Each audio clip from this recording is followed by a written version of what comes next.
మరి దేవునిని నేను ప్రార్థించాను, రాబోయేటువంటి సంవత్సరంలో ఏమైనా కొన్ని మాటలు బయలుపరచమని దేవుడిని అడిగినప్పుడు 3 విషయాలు దేవుడు నాతో మాట్లాడారు. ఆ మాటలు మీతో నేను షేర్ చేసుకోవాలనుకుంటున్నాను.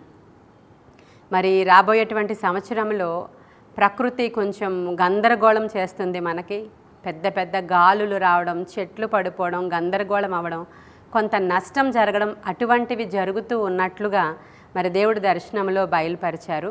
అయితే అదే సమయంలో దేవుని బిడ్డలు అయిన వారందరికీ కూడా ఈ ఇయర్లో మంచిగా హెచ్చింపుగా దేవుని ఆత్మీయ ఆశీర్వాదాలతో, ప్రతి విధమైన ఆశీర్వాదాలతో నింపబోతున్న దర్శనాన్ని కూడా ఆయన చూపించారు. అది 2వది.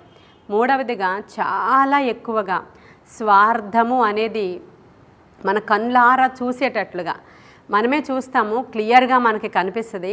అంతటి స్వార్థ ప్రియులను ఈ ఇయర్లో మీరు చూడబోతారు, అది ఎక్కువైపోతుంది అనేటువంటి విషయాన్ని దేవుడు మాట్లాడారు. ఈ 3 కూడా వచ్చే సంవత్సరం కోసం దేవుణ్ణి ఆయన చిత్తాన్ని అడిగినప్పుడు, ప్రభు కొన్ని విషయాలు నాకు బయలుపరచమని అడిగినప్పుడు ప్రభువు మాట్లాడిన మాటలు ఈ 3 కూడా.